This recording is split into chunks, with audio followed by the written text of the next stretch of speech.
Hey, I'm Mike Davidson with Gunwerks. Today I just want to show you how to clean one of our Gunwerks muzzleloaders. I know there's a lot of different ways to skin the same cat, but I'll show you how we do it, and you can probably just take it from there. So first thing we're going to do is just take the bolt out. And then I like to remove the breech plug. Some guys clean it from the muzzle end, but I still like to just clean everything from the breech end, and it just keeps all that solvent and gunk out of your action area and out of your breech plug. So breech plug tool, we'll just remove that breech plug. Once the breech plug's out, because cleaning a muzzleloader is a lot easier than cleaning a rifle, because we're not really touching the bullet and the barrel together, protected by that sabot, we're not cleaning copper. We're just going to get rid of that carbon fouling and that powder residue. And so there's some pretty good solvents out there that help make that quick work. Western Powders has one. Butch's Bore Shine is a favorite. Regardless of the kind you use, that's what you're looking for, is something to remove carbon. We like to use a nylon brush, pretty easy to use, doesn't poke your fingers. And we're just gonna brush that with this solvent, maybe 50 strokes, 100 strokes. We're just gonna keep getting it wet. Usually the solvents come with a little dropper on them, so you can fill that up and then just keep dropping it on your brush. And as you're scrubbing, you're just gonna keep adding a little bit, and you're just gonna eat away at that carbon and right down to the metal and get that clean.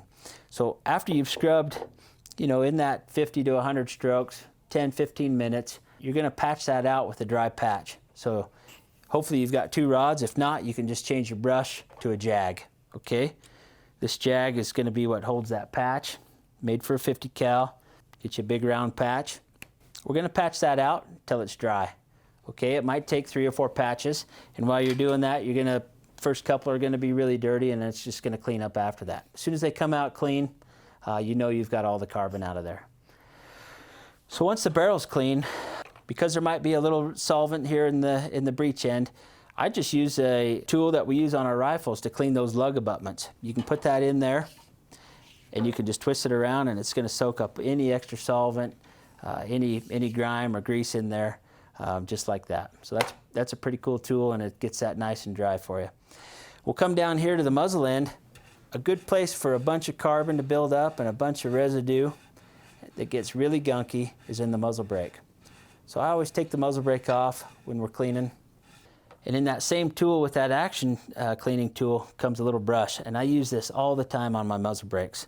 It's real easy just to get in here, twist it around, and just knock out any powder that's sticking in those muzzle brake holes, and just get that free of any impediments and just shine up that surface really nice. Once you've got that cleaned up, you can just reinstall that.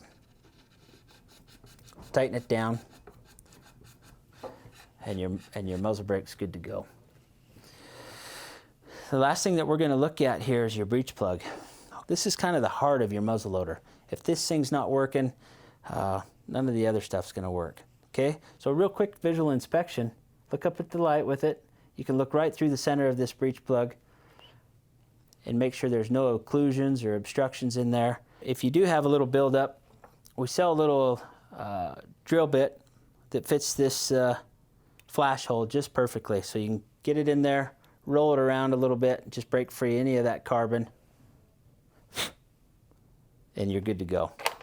So you've seen how easy it was to take that breech plug out when we started. If you want it to be that easy all the time, we'll put a little anti-seize on there. Okay, it just takes a little bit, but if it's not there, it's gonna seize up on you, and you're gonna have a heck of a time getting it out. So just in your field kit, you've got a little anti-seize. Touch that up just a little bit, and then you're welcome to reinstall that. It doesn't take a lot of torque on that. We're just gonna tighten it up till it's tight and give it just that little bit extra just to make sure it's snug. So once it's in there snug, we're good to go. Keeping your muzzleloader clean is paramount to success. If you're gonna store it for a long term, you could put a light coat of oil on that last dry patch just to store it in your gun safe for a while, keep it from rusting. If you're gonna go use it again, just keep it dry. The last thing you do after you've conditioned the bore, you've reinstalled your breech plug, is to just give it a real quick once over. Get real familiar with your rifle, and so every time you clean it, you can give it that once over and see if there's any changes. Inspect the stock, trigger, rings. I like to run my hand down the barrel, make sure there's no bulges in there or any spots where it might be weak. You give it a real quick once over, and it looks like it's in good shape and ready for the next time we're going to shoot it.